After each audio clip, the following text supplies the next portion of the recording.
You know that feeling, right? Just Yeah. the constant buzz, the notifications never stop, and that to-do list, it feels like it just keeps growing faster than you can ever hope to catch up. Uh-huh. Like you're stuck in a whirlwind. Exactly. Always on, always rushing somewhere. Your brain feels completely full, your body's tense, and trying to find even a moment of quiet. Well, it feels almost impossible, like a luxury you just can't afford. Yeah. So in the middle of all that noise, all that urgency, is real calm actually possible? I mean, is it just getting rid of stress, or is it something deeper we can actually build? That feeling you're talking about, that relentless pace, it's not just a feeling for so many people anymore. It's just daily life. Oh, And that question, is exactly what we wanted to dig into here. okay. We pulled together a whole lot of interesting stuff for this. Deep dive articles, some cutting-edge research, timeless philosophical ideas, perspectives from health experts, psychologists, lifestyle folks. They're all looking at finding stillness, finding calm, but from, like, really different angles. Right, like how it affects your body physically or how your mind gets so overwhelmed. Exactly. And even how your surroundings, your actual environment, can subtly shift how you feel. It's fascinating.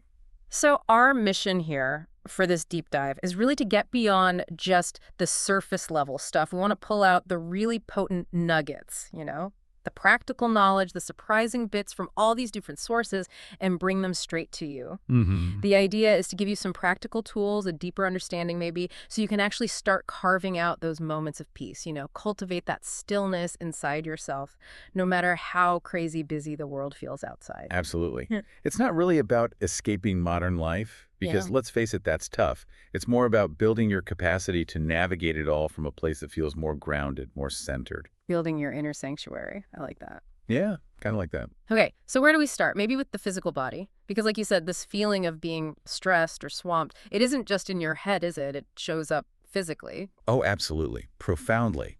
The sources we looked at really hammer home this mind-body connection.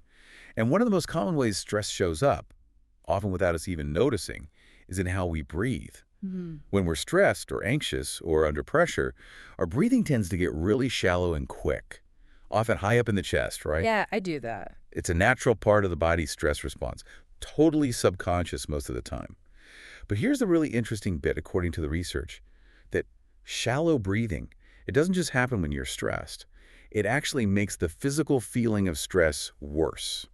Really? It creates this negative feedback loop. So you feel stressed, right? Yeah. Then you start breathing shallowly.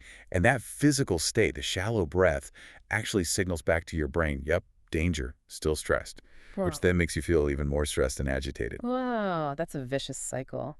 So your body basically confirms the stress, kind of trapping you in it. And this all ties back to that ancient fight or flight system, doesn't it? Exactly. That system is brilliant. It evolved to save us from, actual physical threats. Yeah. Like a predator jumping out. Right. Gets the body ready for action, heart pounds, muscles tense up, senses go on high alert. But today, Mm-hmm. our predators are more likely to be deadlines or traffic or the constant pinging from our phones, Yeah. endless noise, just the sheer amount of stuff coming at us. Uh-huh. These modern stressors trigger that exact same fight or flight response. Your system gets flooded with stress hormones, adrenaline, cortisol. And if this system is switched on all the time, which it often is in our busy lives, it leads to that feeling of chronic tension, fatigue, being perpetually on alert. Okay, so if shallow breathing is both a symptom and a cause, or at least makes it worse, Yeah. then working with the breath has got to be key, right? But beyond just, take a deep breath, what specific techniques did the sources suggest for quick relief? Oh, Right in the moment. you're absolutely right. And while, general deep breathing or established practices like meditation are amazing for long-term benefits, Right. for building resilience by activating the calming part of the nervous system, the sources pointed to one specific technique that's incredibly effective for rapid, like right now, stress reduction. Ah, Yeah, it's getting a lot of buzz in research circles. It's called the physiological sigh. physiological side. Okay, sounds technical but intriguing. How does it work? Is it complicated? Not at all. That's the beauty of it. It's super simple. It's actually a pattern your body naturally uses sometimes without you even thinking about it. Hmm. Like when you let out a big sigh after a stressful moment, or even sometimes when you're falling asleep. Huh. To do it on purpose, you take 2 quick inhales through your nose. The first one mostly fills your lungs. Huh? Then before you breathe out, you sneak in a second, shorter inhale right on top of the first, like a quick top up, really trying to expand your lungs fully. Okay, 2 inhales through the nose. Then you follow that with just one single, long, slow exhale through your mouth. Really let it all out. Mm. And the research suggests that doing this just 1 to 3 times can have a noticeable calming effect on your nervous system almost immediately. 2 quick inhales, nose. 1 long exhale, mouth. That sounds really specific. Why the double inhale? What's going on physically there? Yeah, this is where it gets cool, the mechanics of it. Those 2 quick inhales are designed to target the tiny little air sacs deep in your lungs, the alveoli. Okay. See, when you're stressed and breathing shallowly, some of these little sacs can actually collapse. That double inhale, but really maximizing how much your lungs expand, helps to pop those collapsed sacs back open, which means you get better oxygen exchange. Oh, okay. But the really crucial part is that long exhale. Shallow breathing causes carbon dioxide to build up in your blood. Your brain senses this excess CO2, and that contributes to feeling agitated, panicky, sometimes even that air-hungry feeling. So that long, slow exhale rapidly gets rid of that excess carbon dioxide. And that quick drop in CO2, plus the better oxygen intake from the double inhale, sends this powerful signal to your brain. Okay, threat's over. Safe now. Wow. And that triggers a really fast shift towards your rest and digest system, the parasympathetic nervous system. Your heart rate slows down, and you get that immediate sense of calm watching over you. So it's not just like a symbolic sigh of relief, it's actually resetting your body's chemistry to signal safety. That makes it incredibly useful for those moments when stress just blindsides you, right? Like that horrible email lands, or you get sudden bad news, or just that wave of anxiety hits. Exactly. It's a tool you always have with you. No equipment needed. You can do it anywhere. Perfect for that real-time stress first aid when sitting down for a 20-minute meditation just isn't going to happen. It's like a quick, powerful physical hack for your mental state. Okay, that's super practical. Now, beyond just breath, the sources also mention movement practices, things like yoga and qigong or qigong.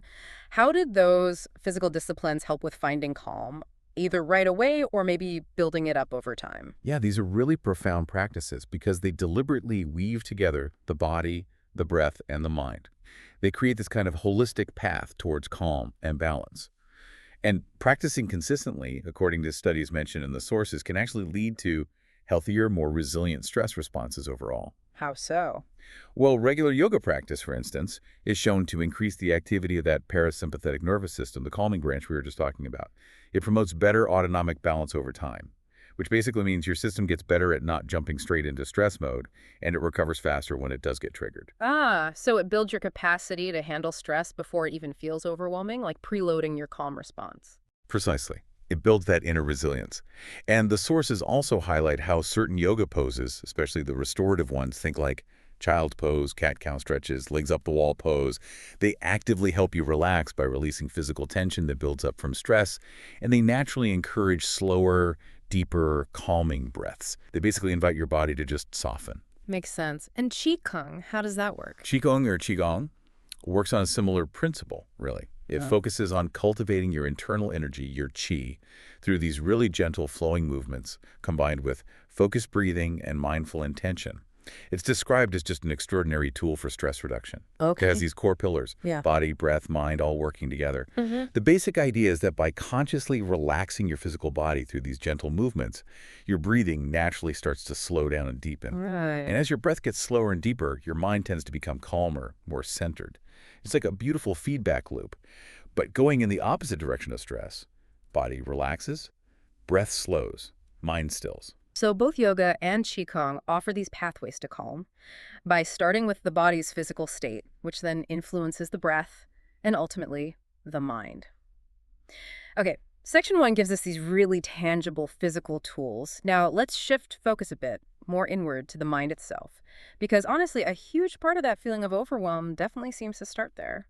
Oh, absolutely. The sources really dig into this experience of overwhelm, describing it as that feeling of just so much coming at you at once. It could be general life stuff piling up, or even something specific like creative overwhelm, when you have almost too many ideas fighting for attention. Yeah, I know that one. It's that feeling of being totally swamped. Like the incoming stuff, whether it's tasks or information, just exceeds your ability to deal with it calmly. Exactly. And there's this constant cultural pressure too, isn't there? This idea that being busy equals being important or productive. It's a really deeply ingrained belief.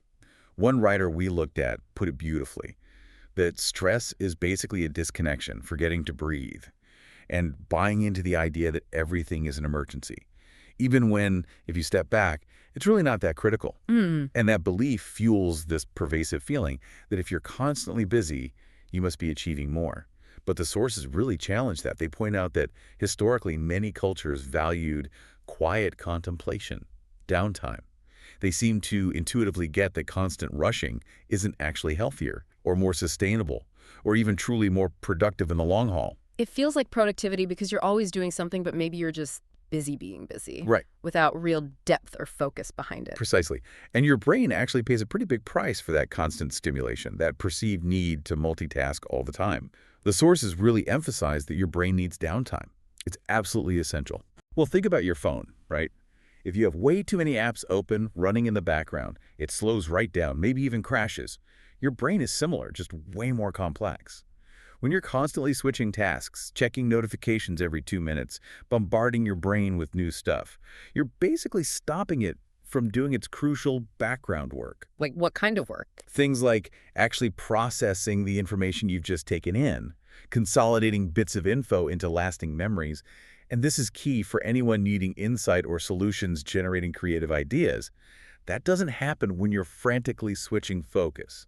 That reminds me of that study with rats in mazes, right? Didn't they find something similar? Yes, exactly. That's a perfect illustration from the sources. Scientists saw specific brain activity when rats were learning a new maze. But the really critical part, the actual processing of that info, the laying down of the memory of the maze, that didn't happen while they were actively running around. When did it happen? It happened during the breaks, when the rats were just resting.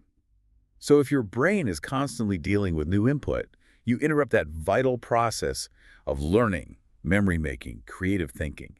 As one researcher put it, people might feel like they're refreshing themselves by scrolling social media or checking news, but they're often actually just fatiguing their mental resources even more. Wow. Like trying to refuel your car while you're still driving at full speed? Exactly. It just doesn't work. That's a huge perspective shift. Our supposed downtime checking feeds is often just more mental load, leading to deeper exhaustion and preventing real processing. And it gets worse. This chronic state of stress and overwhelm can actually change the physical structure and function of your brain over time. Some research explains how the stress hormone cortisol, when it's constantly high, makes the amygdala, that's your brain's threat detector, more sensitive, more jumpy. Okay. And at the same time, it can weaken the hippocampus, which is crucial for regulating your stress response, forming memories, and putting things into context. So hang on. Chronic stress makes your brain more reactive to threats and less able to learn, process, or see the bigger picture. That sounds like that learn a state of stress idea. Precisely. You become hypersensitive Yeah. and less able to calm yourself down or put challenges into perspective. The sources really hammer this home. Letting go of that constant pressure to produce, giving yourself genuine permission to slow down and take breaks. It's not lazy. It's essential for your brain to actually function well. Right. The solutions, the insights, the sense of peace, they often show up not when you're frantically searching, but when you just create a bit of space for your mind to breathe and process. As one source said, you can move so fast externally that you completely miss the quiet answers already forming inside you. And there's also that sort of collective anxiety, right? You see everyone else rushing, so you feel like you have to speed up too, just to keep pace, even if you suspect deep down this isn't how anyone really wants to live. Yeah, one writer's take on this was really insightful. He suggested this constant busyness almost becomes a way to reassure ourselves, look how busy I am. My life must be important. I must be valuable.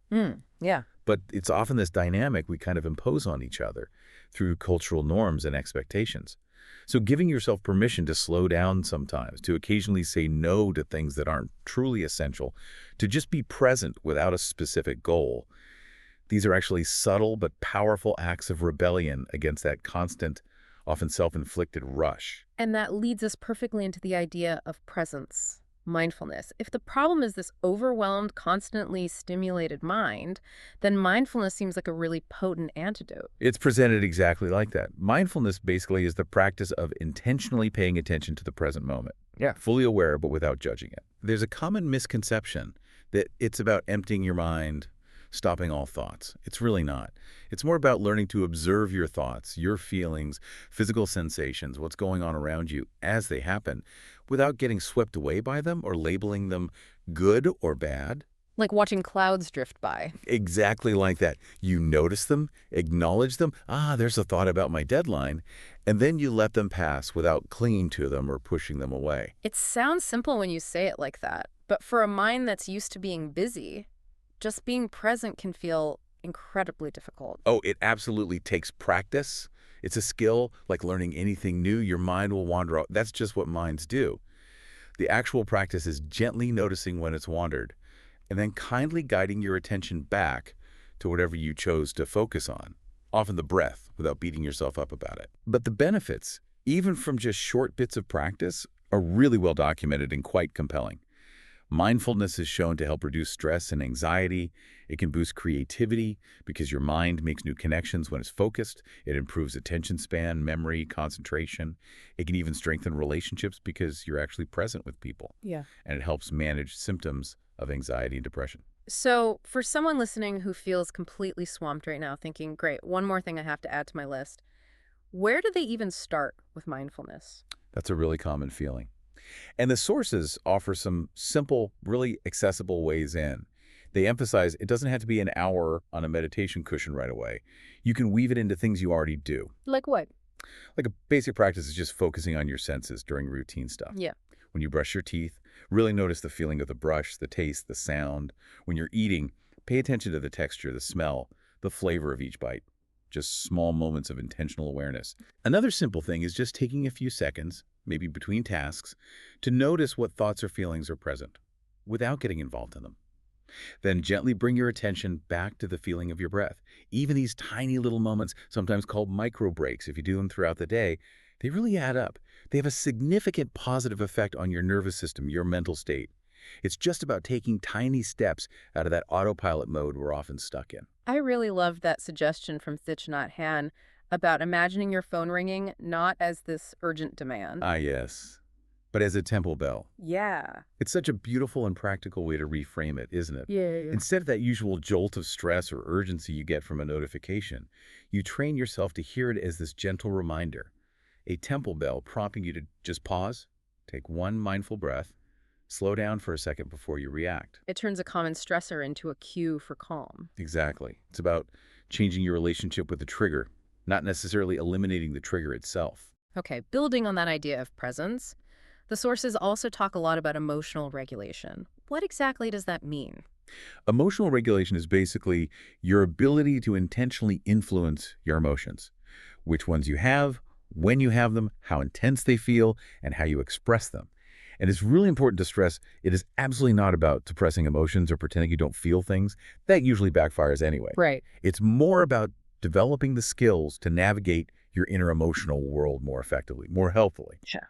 It's a critical skill, not just for finding your own calm, but for handling relationships well and making choices that align with what you actually value in the long run. And crucially, this is something that can be learned. It's not just like some people are naturally calm and others aren't. Exactly. Right. While, yeah, some people might seem more naturally even-keeled, often they've either consciously learned or maybe just instinctively use effective coping and regulation strategies. The sources are really clear. Emotional self-regulation is a dynamic set of skills you can develop over time with practice and awareness. Okay, so what are some of those core skills? The sources outline several fundamental ones. First, and maybe most immediate, is creating space. Emotions can hit really fast, like a wave crashing over you. The skill here is learning to just pause, even for a split second, take a breath, and slow down that automatic reaction that usually happens between the trigger and your habitual response. That tiny pause gives you room to choose. Okay, pause. What's next? Second is noticing. This means getting really aware of what you're feeling, not just naming it in your head, but tuning into the actual physical sensations in your body. Where do you feel it? Is your stomach churning? Yeah. Heart racing? Shoulders tight? Your body gives you vital clues about your emotional state. And sometimes just noticing these physical feelings can even take the edge off the emotion itself by shifting your focus. Hmm. Third is naming. Trying to put a specific label on the emotion or maybe emotions you're experiencing. Is it anger, sadness, fear, frustration, disappointment? The sources point out that often we feel multiple things at once, and sometimes a surface emotion, like anger, might be covering up something deeper, like fear or hurt. Getting specific helps you understand what's really going on underneath. Okay, space, noticing, naming. Fourth is accepting. This is huge. It's about recognizing that emotions, even the really difficult, uncomfortable ones, are just a normal, valid part of being human. This involves practicing self-compassion, giving yourself some grace. Instead of judging yourself, ugh, I shouldn't feel so angry, you learn to just acknowledge the feeling without fighting it. Okay, anger is here right now. This reduces all that extra suffering we cause ourselves by judging our own feelings. That makes sense. What else? Fifth is mindfulness, which we just talked about, but it's foundational here too. Being present helps you see emotions as temporary states passing through, rather than feeling completely consumed by them. And sixth, acting on values. This is about making conscious choices about how you respond to your emotions and the situations that trigger them, in ways that line up with what's genuinely important to you in the bigger picture. This ties into that idea of emotional agility, being able to navigate your feelings in a way that serves your values, rather than being controlled by them. Okay, those sound like the building blocks. Are there more like practical strategies someone can use day to day once they start working on these core skills? Definitely. The sources offer several practical tips for managing emotions in the moment. One big one is to identify your triggers. Start looking for patterns. What specific situations, people, or even internal thoughts consistently set off strong emotional reactions for you. Okay. Often these triggers are linked to deeper stuff, maybe unconscious insecurities or core beliefs about yourself. Digging into why a certain thing pushes your buttons can be really insightful and actually lessen its power over time. Like if criticism makes you feel intense shame, maybe understanding its link to a fear of not being good enough helps you address the root. That makes sense. What else? Another is to tune into your physical state beyond just noticing the sensations. Recognize how basic things like being hungry, tired, sick, or sleep deprived can massively amplify your emotional reactions. Sometimes just addressing those basic needs, grabbing a snack, taking a quick nap, resting can make managing the emotion itself much easier. You're just less equipped to handle emotional storms when your body's running on empty. So true. Hanger is real. Totally. Another crucial one is to question your story. When things are unclear, our minds rush to fill in the blanks, right? We create narratives. Someone doesn't text back immediately, and your story might be, they're mad at me. The sources suggest pausing and asking, what else could be true? Maybe they're just busy. Maybe their phone died. Mm-hmm. They also mention that simple just like me technique. When someone's driving you nuts, silently remind yourself, this person is human, with struggles, flaws, and insecurities just like me. It can really foster empathy and dial down irritation. I like that. Also, engage in positive self-talk. When you're feeling overwhelmed by negative emotions, that inner critic can get really loud. The sources suggest intentionally countering that negative chatter, I always mess up, Yeah. with more balanced, kind, and realistic statements. Okay, that didn't go as planned, but I tried, or this is tough, but I can handle it. It's not about pretending everything's perfect, but actively shifting a harmful internal narrative. Hmm. And fundamentally, recognize you have a choice in how to respond. This is key to regulation. Between the feeling, like anger, and the action, like yelling, there's this space. You can choose your response. Instead of anger automatically leading to lashing out, you can practice just stating, I feel angry right now. Acknowledge the feeling without letting it dictate your actions. And finally, intentionally look for positive emotions. Our brains are kind of wired for negativity. We notice threats and problems more easily. So we often overlook the quieter good feelings, contentment, gratitude, appreciation, simple joy. The sources recommend actively practicing noticing these smaller positive moments throughout your day. Just pausing to savor something nice builds your capacity for positivity and resilience. That's such a rich toolkit for dealing with our inner emotional world. Now, drawing on ancient wisdom, too, the sources bring in Stoicism. How does this philosophy, which is thousands of years old, offer a relevant sort of roadmap for finding calm today? Stoicism, as it's presented in these sources, is incredibly practical. It's really a philosophy for living a good life, and tranquility, what they call ataraxia, is a key goal. A huge part of it is what's called the dichotomy of control. It's the idea that real peace comes from clearly understanding what's within your control, basically. Yeah. Your own thoughts, judgments, desires, actions, and what is not in your control, which is pretty much everything else. External events, what other people think, your health sometimes, your reputation, the weather, you name it. Right. The whole focus is on managing your internal world, aligning your will with reality, rather than constantly trying to force the external world to match your preferences.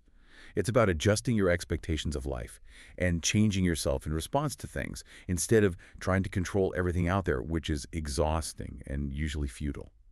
That's a pretty radical shift for most of us, I think. We spend so much energy trying to control outcomes or change other people. It really is. The Stoics advocated for a kind of fatalistic attitude towards external events, not meaning passive resignation like giving up, but recognizing that while you should act with good intention and effort, the results aren't guaranteed. One Stoic used the analogy of being an actor in a play. Thought. You play the role you're given to the absolute best of your ability, whatever that role is. But you don't get to choose the script, you don't get to write the plot twists, you just accept what comes your way and focus on responding virtuously with character. Hmm. Stoicism also involves actively building mental resilience through specific practices. One is practicing self-denial, like intentionally going without certain comforts sometimes. Not to punish yourself, but to strengthen your willpower and realize you can actually be content with less, which paradoxically makes you feel freer and appreciate what you do have more. Another really powerful technique is called negative visualization. This means regularly thinking about the possibility of losing things you value, possessions, relationships, health, even your life. That sounds kind of depressing. It might sound morbid at first glance, Yeah. but the goal isn't to make you anxious. It's actually meant to cultivate gratitude for what you have right now and to develop a healthy sense of detachment. So when life inevitably throws challenges or losses your way, you're less shocked, better prepared emotionally, because you've already considered the possibility. Ah, okay. Less shock, more acceptance. Exactly. And another key Stoic, Seneca, recommended daily reflection, taking time at the end of each day to just review your actions, your thoughts, your reactions. How did you handle things? Could you have responded more wisely, more in line with your principles? It builds self-awareness and helps you learn from your day. These feel like really active ways to train your mind, not just passive acceptance. Yeah. What about dealing with difficult people? That's such a common source of stress for everyone. How did the Stoics approach that? They had some very practical and sometimes kind of funny advice. It all comes back to that core principle. Focus only on what you can control, which is your reaction. So when someone's really annoying you, Marcus Aurelius suggested pausing to remember that somewhere, someone probably finds you annoying too. Huh. Okay, that puts things in perspective. Right. A little humility. Right. He also made the blunt point that someone else's bad behavior, no matter how irritating, ultimately only harms you if you choose to let it. Your anger, your frustration that's self-inflicted, it hurts your own inner peace far more than their actions hurt them. So letting their behavior hijack your emotional state means you're basically giving away your own inner freedom. Exactly. For the Stoics, maintaining that inner freedom, not being jerked around by external opinions or events, was everything. They even had specific tips for handling insults. Instead of getting defensive or angry, you could try humor. Or you could question whether the insulter actually knows what they're talking about. Often, insults reveal more about them anyway. Or you could simply choose to ignore it completely. Not reacting to an insult, especially a petty one, was seen as a sign of real strength. It showed you were indifferent to external validation when it didn't serve a purpose. It demonstrated your inner stability. Okay. And what about really strong emotions like anger itself? Did they have techniques for managing that in the moment? Seneca did. He gave some very practical, almost physical advice that actually lines up really well with modern understanding. To stop anger from taking over, he suggested deliberately slowing down your physical pace, consciously softening your tone of voice, and intentionally relaxing the muscles in your face. Ah, so changing the physical can change the mental. Precisely. It's a direct, physical way to interrupt how anger shows up in the body. The tense muscles, loud voice, flushed face, and disrupting the physical manifestation can help disrupt the mental state itself. It ties right back to that mind-body connection we started with. Changing your physical state can influence your emotional state, helping you hang on to that crucial inner freedom. It's pretty amazing how relevant these ancient ideas still feel. Okay, so we've looked at the body, the mind, emotions. Now let's shift to our external world. How can our environment, our daily lifestyle choices, support this quest for inner stillness. Yeah, this is where we look at intentionally shaping the external stuff we actually can influence. And the sources really circle back to this idea that slowing down isn't about achieving less. It's about doing things more intentionally, more sustainably. One source put it as finding a way to do more without compromising the needs of your soul. It's about effectiveness and depth, not just raw speed. Doing more meaningfully, maybe? Mhm. Or more effectively? Exactly. And absolutely critical to this is building in breaks. Mm. Not just waiting until you crash from exhaustion, but making intentional pauses a regular part of your day, your rhythm. Oh, okay. The Pomodoro technique gets mentioned, timed work sessions with short breaks in between. That's a structured way. Hmm. But even more frequent, shorter micro breaks are incredibly powerful. Just stepping out of that stream of doingness for like 30 seconds or a minute, close your eyes, do a physiological sigh or two, stretch. These tiny resets stop stress and fatigue from just building up and up. Another practice suggested is doing mundane tasks mindfully and slowly, like making your tea or eating lunch or even just walking from one meeting to the next. By deliberately slowing down and paying attention during these simple actions, you become more aware of your usual internal rush and you create these little pockets of presence in your day. And for those huge, overwhelming tasks that feel paralyzing, the advice is simple but effective. Get everything that's swirling in your head down on paper or into a list. Then break it down into the absolute smallest single manageable steps you can think of. And just focus on completing one tiny step that really reduces the feeling of being crushed by the whole mountain. Our home environment must be a huge factor too, right? In our ability to find calm, especially since we spend so much time there. Oh, it's presented as absolutely crucial. A potential haven from all the external world stressors, the noise, the harsh lighting, the constant stimulation that can keep our fight or flight system humming along quietly in the background and contribute to burnout. Yeah. The sources make a useful distinction. There's a peaceful house, Hmm. which might involve architecture or location, Hmm. but maybe more importantly, there's a peaceful home. And that's about making any space you live in, no matter its size or location, feel like a genuine refuge through how you set it up and curate it. You don't need a minimalist mansion or a remote cabin. So it's about being really intentional with your space, whatever space you have. Exactly. Curating it deliberately to support your sense of calm. And the sources offer some really practical, sensory-based tips for doing this. They're more than just decoration, right? They clean the air, reduce smells, and just visually connect us back to nature, which tends to promote calm. Smell has that incredibly direct line to the emotional centers of our brain.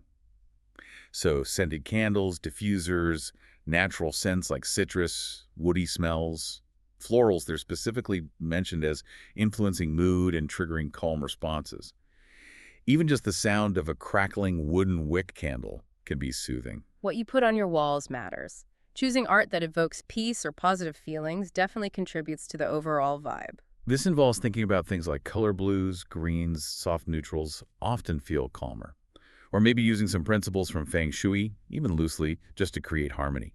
It also means focusing on creating small, dedicated, peaceful spots, like a comfy reading chair in a corner, or just making your nightstand feel really calming. The main idea is to just kind of audit your space consciously. What feels jarring or stressful, what colors, textures, objects actually bring you a sense of peace, and then intentionally bring in more of those peaceful elements, maybe bringing nature inside with specific plants like lavender, or choosing soft, calming textures like cotton or wood, making your space feel like a sanctuary. That feels like a really powerful way to make your environment work with you in finding stillness. And speaking of environments, we definitely have to talk about our digital one. Oh boy, yes. This comes up again and again as just a massive source of modern overwhelm. The sources are really clear. That constant digital connection, the never-ending stream of notifications, the endless scroll through perfectly curated lives, that feeling you have to be available 24/7, it contributes hugely to stress, anxiety, social comparison, and just feeling disconnected from your actual life right here, right now. It's literally designed to hook us, isn't it? To keep us checking for the next hit of dopamine. It absolutely is, and resisting that pull is a major, major challenge. So a digital detox is presented not just as some trendy thing, but for many people, almost a necessary step for reclaiming mental space and calm. And the benefits listed are pretty compelling. Less stress and anxiety, obviously, much better mental clarity and focus because your brain isn't constantly task-switching, reconnecting with real life and the richness of the present moment, significantly better sleep, getting away from that blue light before bed and just freeing up time and energy for actual self-care. Okay, but a full digital detox sounds pretty daunting for a lot of people. How can someone approach that realistically in today's world? Yeah, totally understandable. The sources offer practical steps to make it less overwhelming. First, set clear intentions. Know why you're doing it. Is it mainly for stress, better sleep, more time for hobbies? Having a clear why makes it easier to follow through. Second, define your time frame. Start small. Maybe it's just turning things off for a few hours on a Saturday, or one evening completely tech-free. Or try a weekend. You don't have to go cold turkey for a month right off the bat. Third, identify your digital triggers. Which apps, websites, or notification types suck up the most time and energy and leave you feeling drained or anxious afterwards? Knowing your main culprits helps you set specific boundaries. And fourth, probably the most important, replace screen time with healthy alternatives. Don't just leave a void. Fill that time intentionally. Go for a walk. Do some real self-care like take a bath or journal. Work on a creative project. Spend quality. Focus time with people you care about. Read an actual book. Or just sit quietly for a bit. And hey, if a full detox just isn't practical right now because of work or whatever, the sources suggest you can still make a big difference by consciously curating your online experience. Unfollow accounts that make you feel bad. Filter your news intake to avoid constant negativity. Turn off all non-essential notifications. Set specific times for checking email or social media instead of reacting instantly. It's about taking back control of your attention. That makes sense. Another really powerful theme that came up was nature connection. And it seems like it's not just about, going to nature, but about really building a relationship with it. Exactly. The sources really emphasize the huge benefits of developing a sense of connectedness with the natural world. That means actively noticing, appreciating, reflecting on your natural surroundings, even in small ways. It's more than just visiting a park. It's about cultivating this awareness of the life and patterns going on around you. And that connection is linked to better mental health. Strongly linked. Lower rates of depression and anxiety, generating positive emotions like calm, joy, awe, even boosting creativity. So how do you actively build that deeper connection? It sounds a bit abstract. It's actually very sensory, similar to mindfulness. It's about shifting from just seeing nature to truly experiencing it. So really listen to the sounds, birds, wind, water, touch things, tree bark, leaves, soil. So the air after rain, flowers, damp earth. Feel the sun or the breeze on your skin. It can also involve thinking about it, reflecting on a place in nature you love, or maybe writing about a meaningful experience outdoors. The sources highlight that cultivating this connection helps you appreciate and benefit from the everyday nature that's all around us. The trees on your street, houseplants, birds outside your window. You don't necessarily need to trek to some remote wilderness. And it's important to acknowledge, too, that access to what the sources called high-quality nature, like big, biodiverse parks, isn't equal for everyone, is it? That's a really crucial point. Yes, those high-quality spaces, lots of greenery, biodiversity, quiet, clean, they're associated with even greater mental health benefits. But access is often unequal, especially in cities or disadvantaged areas, or for people with mobility issues, or those who might not feel safe in certain outdoor spaces. Right. So while pushing for better access for everyone is vital public health work, the sources stress how important it is to find and connect with nature wherever you can. City parks, community gardens, tending plants indoors, putting up a window box, even watching really good nature documentaries, or just pausing to appreciate a single tree or the sky outside your window.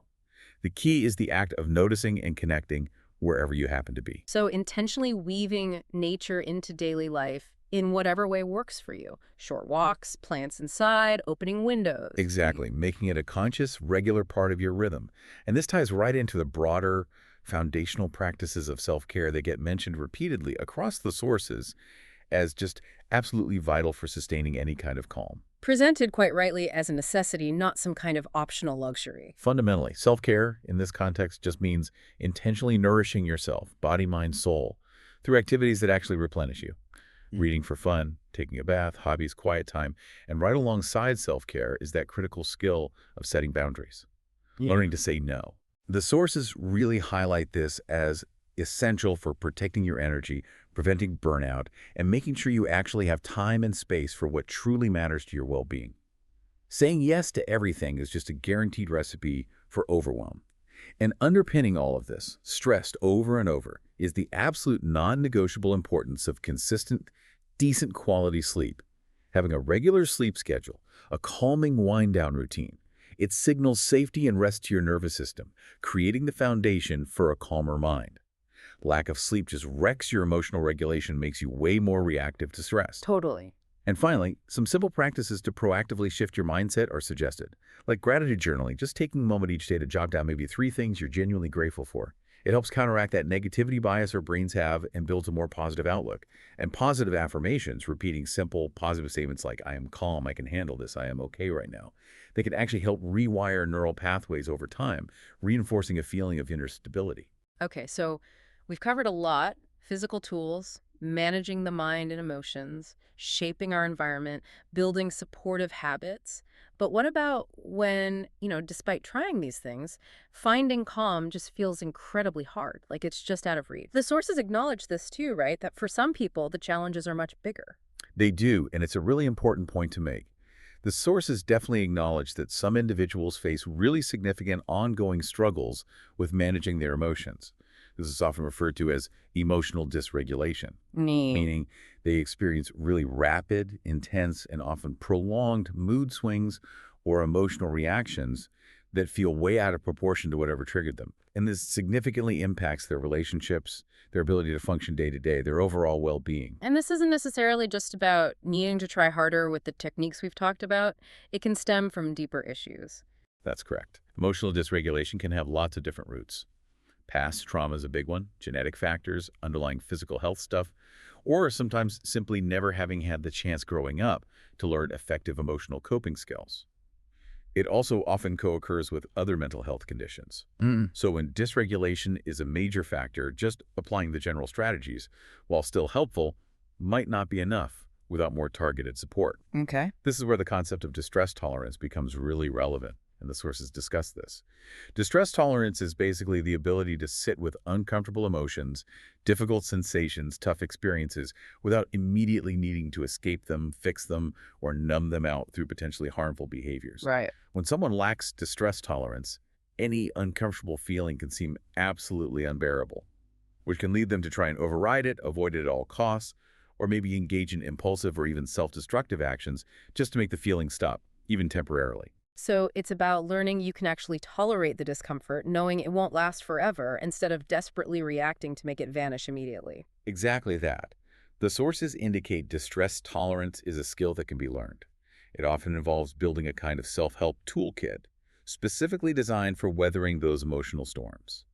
Techniques might include things like radical acceptance, accepting reality as it is, even when it's painful self-soothing, using your senses, or using healthy distraction techniques for short periods. And for people who really struggle with significant emotional dysregulation or building that distress tolerance on their own, seeking outside support is presented as a really valid, necessary step. Absolutely.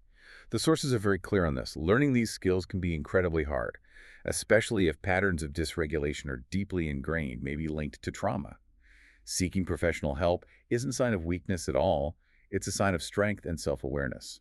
Therapeutic approaches specifically designed to help with emotional dysregulation, like dialectical behavior therapy or DBT, get mentioned as being highly effective. These therapies really focus on identifying those destructive patterns, understanding the function behind difficult emotions, and systematically teaching the skills needed to navigate intense feelings in much healthier ways. It's about finding the right level of support for wherever you are on your path. Wow.